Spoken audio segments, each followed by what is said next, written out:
Oi, gente, tudo bem? Hoje eu tô aqui para compartilhar uma reflexão que eu tive em um dia, não sei se vocês conhecem, tem um parque aquático em Olímpia e ele tem muitas atrações, assim, tobogã, escorregador, agora tem a montanha-russa que é nova, né? E eu fui, na verdade, eu acho que era a última semana de férias, pelo menos do meu filho, e eu fui numa terça-feira, né, com alguns amigos. E eu achei que o parque ia estar vazio, então eu tinha essa expectativa de ir, como eu já fui outras vezes, em que a gente tinha muita, assim, o parque é gigante, talvez não dê nem para ir em todas as atrações num único dia, mas eu já tive experiência de ir lá e de conseguir, assim, como eu posso dizer, ir em todas as atrações. E aí dessa vez, o parque estava lotado, então a gente passava a maior parte do tempo nas filas. Então a gente, né, ia para uma atração, passava, sei lá, quando a fila era rapidinha, a gente demorava talvez uns 20 minutos, meia hora, para conseguir, né, ir para a atração. E para outras, né, nós ficamos, por exemplo, uma hora numa fila. Para a montanha-russa, que era nova, tinha a perspectiva de 3 horas de fila e nós acabamos não fazendo isso. E aí, é aquela coisa, né? Então você fica no mínimo 20 minutos numa fila e quando você entra na atração, talvez 1 minuto dentro da atração, ou talvez a mais longa você fique 2 minutos, enfim. E aí, né, eu percebi, assim, me veio uma reflexão que, qual que era o lance, né? Então a gente ficava na fila, aí andava na atração, né, que demorava alguns minutos, e depois a gente já, ai não, porque depois um no outro, e já tava lá, enquanto tava na fila, pensando qual era a próxima atração. E obviamente, né, nós estávamos nos divertindo, porque nós éramos, né, todos amigos, então a gente sempre tinha assunto, a gente estava conversando na fila, não é que a gente estava se entediando na fila. Mas me veio uma reflexão de que, perante a vida, muitas vezes a gente tem a sensação de que nós não estamos vivendo no nosso tempo, entre aspas, de espera.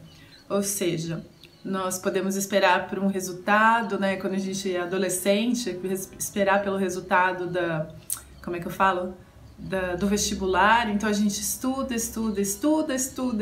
enquanto isso a gente acredita que não está vivendo, né? A gente está se preparando para algum evento e aí esse evento acontece e aí existe esse momento da espera, né? Esperar pelo resultado e tudo isso. E aí quando o resultado vem, então, a gente passou na faculdade e aí de repente a gente começa a estudar, sei lá, e aí a gente fica esperando os próximos eventos, que é a prova, enfim, conhecer, né, aquele namorado da universidade, participar das festas e quantas vezes a gente vive também para as próximas férias, né? A gente passa o ano inteiro esperando, planejando as próximas férias, porque a gente tem a sensação de que enquanto a gente está ali trabalhando, a gente não está curtindo a vida. Só que, né, a gente não percebe que no fundo, não existe, a gente não interrompe a vida enquanto aquilo, né, que a gente considera, enquanto a gente não conquista aquilo que a gente está buscando. E isso, né, é a nossa busca insana de felicidade do lado de fora, ou seja, a gente está sempre se preparando para a nossa próxima meta, para o nosso próximo planejamento, para a próxima coisa que nós vamos fazer, né? E aí, nesse sentido, a gente tem a sensação de que a vida está se esvaindo no caminho.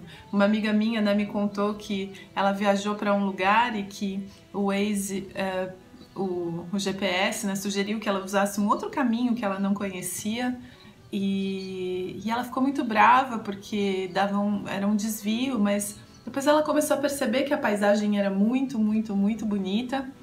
E ela até assim conseguiu apreciar ali, né? Apreciar o caminho, né? Porque o caminho é vida. Então, e aí eu vou só acabar de contar a experiência dela, mas depois ela chegou nesse lugar, trabalhou, ela estava a trabalho ali, e quando ela foi voltar, então o GPS sugeriu que ela voltasse pelo mesmo caminho, né? Da paisagem bonita, mas ela achou, não, eu vou pelo caminho que eu conheço, que eu prefiro. E aí ela insistiu e no fundo o GPS estava sugerindo que ela mudasse o caminho porque tinha alguma obra e ela, assim, demorou muito mais pelo caminho que ela conhecia. E aí de repente um dar-se conta no sentido de que, puxa vida, mesmo quando a coisa é ruim ou quando, né, a gente prefere o conhecido, mesmo que ele gere sofrimento, porque nos é mais familiar, né? E como é difícil a gente mudar a visão e mudar, e entregar mesmo de verdade o GPS, né? Eu gosto de um professor de um curso em milagres que fala que o GPS é o God's plan for salvation, né? O plano de Deus para salvação. E a gente não consegue, assim, entregar tudo nas mãos de Deus no sentido de que, pô, o expert, vamos falar assim, né? O cara que sabe qual é o melhor caminho, ou seja, que é o GPS, a gente não confia, né? A gente acha que não, eu sei melhor o que eu devo fazer. Mas o que eu queria mesmo com esse vídeo é trazer a reflexão para que a gente pensasse que muitas vezes, né, quando a gente está no trabalho, e talvez seja um trabalho que a gente não curta muito, que a gente não goste muito, que, enfim. E a gente está nesse trabalho e aí a gente acha que durante aquele tempo a gente não está vivendo, né? Que fala, ai, não vejo a hora de chegar em casa para eu poder ser eu, para eu poder fazer tal. E no fundo, o que a gente não percebe é que a todo momento nós somos eu.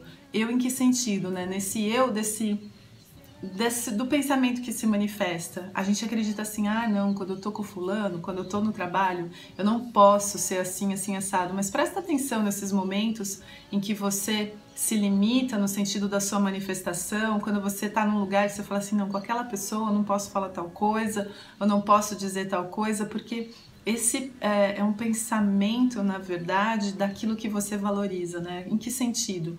Então, no trabalho eu não posso dar muita risada, ou, sei lá, contar piada, seja lá o que for. Eu não tô dizendo que você vai ser sem noção, né? Que vai chegar num velório contando uma piada, eu não tô dizendo isso.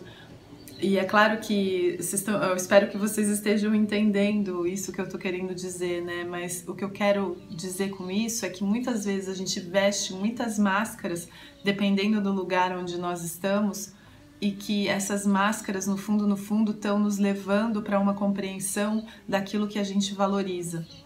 E muitas vezes a gente não percebe, né? Então, se, por exemplo, né, eu tenho uma amiga que eu tenho dificuldade de conversar aspectos, sei lá, de mim mesma, ou talvez de apontar certas coisas que eu vejo, de repente, no comportamento dela, que eu não acho legal e tal, é que no fundo eu tenho medo do quê, né? Eu tenho medo de quebrar aquela relação, eu tenho medo de... eu tenho medo que ela fique chateada comigo, ou seja, no fundo eu não tenho nem confiança naquele relacionamento, naquele vínculo que a gente tem, porque se for tão frágil assim que eu não posso nem manifestar aquilo que é o meu pensamento, né? E aí, né, a gente vai para outro nível que é que o nosso trabalho aqui de autoconhecimento, de desconstrução, para que ele seja possível, é necessário que a gente traga todo e qualquer pensamento para a consciência. Então, tudo aquilo que eu começo a abafar é aquilo que me impede mesmo de me conhecer. Então, o exercício é sempre deixar tudo vir à tona, mesmo que eu não manifeste em palavras, mas que eu pelo menos esteja consciente daquilo que está na minha mente. Era essa reflexão que eu queria trazer para vocês hoje, gente. Super obrigada. Até o próximo vídeo e namastê.